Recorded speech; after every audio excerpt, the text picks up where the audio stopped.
I wouldn't say I never made it to Lollapalooza. I'd just say I didn't make it to Lollapalooza.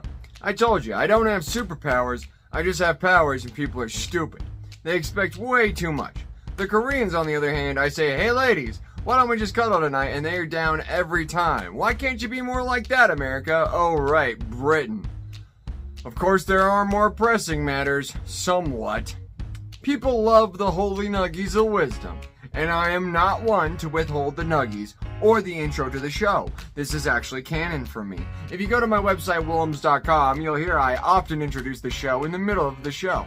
It's a humorous running gag, and it does not in any way suggest I don't fully intend this to take place at a karaoke bar, making all of my use of content fair. The DJ at the karaoke bar, also played by me, has time to generate AI music and put up graphics on side screens, so everything is diegetic. Tonight, I have brought a soundboard to add a laugh track. I will not be using it, I just wanted to let you know the level of professionalism I bring when it comes to lying to my audience. I pointed out sometimes. Sometimes, YouTube! This ain't the Fall of Troy, just another nameless, faceless, outrageous status on your playlist. Faceless because my face is a saddle, and nameless because my name is just what you call out in bed. Forget a horse in that Trojan or a Magnum dong. I know what they say about girls, but let's hope the ladies love fun size as much as they love Cool James. I got flames for these dames, especially if they got a spliff. But you didn't come here for my sweet nothings. I'm here to drop the squizzy on my ghost busy. Yahweh, Papa Bear over here, way too strict. Clears the table every time. Sodom and Gomorrah? Come on, it's just a volcano. I'm sure whatever was around Hawaii or Washington has tons of similar myths, because how do you explain what sets off a volcano? I swear, if I was Gaia, I would set Yellowstone off just to punish you all for your car culture. Jeez Louise, have you ever been in a place in the United States where you couldn't hear one of those fucking things? Native Americans used to put their ear to the ground to hear buffalo stampede. Of course, there are no buffalo thanks to the British who came over, but now Nazis like Henry Ford convinced us all to shake the earth constantly. If I was a worm, I'd be pissed. Luckily, I'm a worm with arms and legs, just like you. Don't forget, you're smart to better digest, not the other way around. Yahweh may say differently, but the guy's got a YouTube and openly admits to just taking credit for shit he didn't actually do. Like Noah's flood and such. Again, why clear the whole table? Just got the whole Mediterranean, and even that, I don't think you can control the weather. I think if you can time travel, you see a weather event happen, you appear to someone with a prophet's disease like mine, and say, I shall make this happen here at this time, and then boom, aren't you glad you built a boat? So when I say Yahweh, the sun god starts over, I mean it like a deadbeat dad with a dozen families in the wait. Sure, Jews, we heard we were the chosen people too. Did you hear Jesus came to America? I heard it from Joseph Smith. But that was his only son, so we're pretty special, aren't we? Says it to all the tribes. Kind of a Zeus figure, but here's the deal. A little homie named Yeshua somehow became Jesus, which, thanks to Spanish, is Hey Zeus. So there you go, full circle. That's why I try not to name these things. They shed aliases like costumes, and homeless squat in the psychic addresses. This was once taken care of by monks and the like, but the British ruined Christianity and the Chinese kinda sorta have Tibet on lock, so really no one's taking care of you right now. There was a time someone did have a plan for heaven, as evidenced by the Swedish House Mafia song, but have you ever thrown a party and invited too many people? Yahweh certainly did, and that's how we got the book of Job. Jesus said, no velvet rope at my nightclub, and has been paying for it ever since. They gave me the prayer phone for a while and said, how do you like it? And I said, I wouldn't do this, it's a foolish task. So they gave up. Shout out for prayers. I'm sure they check in every now and then, but one thing people keep reiterating to me is I'm not the only one who has gone crazy like this. Claiming to be surveilled, claiming holiness, claiming divine knowledge and magic thought. And that's why they kicked Moses into the desert. Egypt knows tides. Probably we're just waiting for that land bridge, but Moses can't hold his horses, literally, and kills a bunch of kids. So this disease of the mind is nothing new, and occasionally people buy it hook, line, and sinker. Jim Jones, Charles Manson, Muhammad, various Buddhas, a string of Dalai Lamas all convinced people to do some crazy ass shit in the service of some higher calling. Today we have crypto, we have military recruitment, we have juice cleanses and AG1, and of course, social justice. Before anyone gets any ideas about bias, remember I just shat all over British influence influenced Christianity. Yes, that's every English-speaking form of it.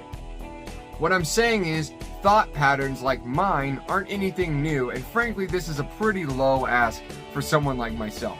Who are the women I want to sleep with? Women I already have, women who get paid to, and a handful of Koreans who cyberstalk me.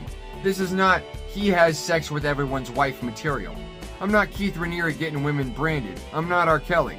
I had one girlfriend with a consensual non-consent fetish, and it got out of hand with my love for romantic adventure. I'm over it. As the others, it doesn't transfer. Little bit of a fuckboy, sure, but compared to Gandhi, at least I want to lay on top of women closer to my age. And unlike MLK, I don't cheat. I just tell people straight up I'm sleeping with multiple people. You don't have to be a great person to do great things. Which brings us back to Jesus and saving everybody. So this is the mama bear approach. Too soft. Don't get weird about gender, that's just how they wrote the book. And this also has its flaws. You can't spend your afterlife trying to convince the people you let into your house that they shouldn't wreck your shit! So with my Goldilocks, I propose a third option. Humans figured out how to sort themselves pretty effectively. Only problem is there's nowhere to exile, and any one group of criminals, say like the CIA, might band up and try to take over a peaceful place like Chile or something. And frankly, I think the United States government is trying to pull an inefficient Jesus. They claim to try and save violent criminals and just use them as slave labor. And it costs the taxpayer more than it's worth because of all the middlemen between the taxpayer and the prisoner. That's like feeding 14 people to keep one slave. Makes no sense. So if the world had a trash can for all its violent criminals, those genes would get taken out of the gene pool, number one. Anyone who wanted to join them could do so the process accelerates, secondly. And thirdly, this will happen whether you like it or not. Might as well control it. 4chan and policing are two examples of places that got a bad reputation and then started attracting the very people that gave them that bad reputation in the first place. Now people view anyone on 4chan as a pedophile and any cop as a bastard and a wife abuser.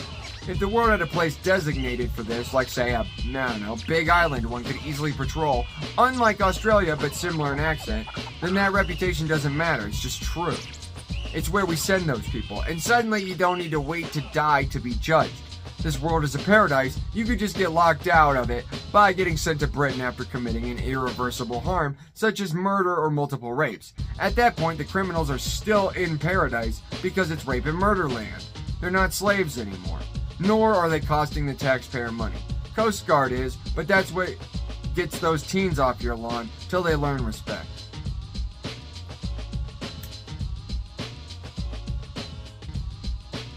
Once again, you don't want to get rid of someone like me. Someone like a cop. Someone who can handle the bad and still fight for good. Someone who can show a little restraint. Only problem is I don't always. That's why the desert is a perfect place for prophet's disease. Howl at the moon and bathe in the dust. You ain't hurting anyone but yourself. But that's not good enough for some people. Generals gathered in their masses and all. They need people to actively suffer, and they are doing that worldwide. All I'm saying is, don't Book of Revelations and wipe the slate clean. Don't promise everyone a paradise you can't provide. Take out the trash. They won't make good slaves. Slavery is kind of fucked. Let them go, but in one place. Don't wait to be handed a dream in the next life. Achieve yours now. And above all else, don't give me any fucking lip. I ain't here to serve you. I'm trying to get some fucking peace and quiet, but everywhere I go is rapists and cars. Hanson and Hanson for President 2024. Quit your bitching and get the fuck out of Britain.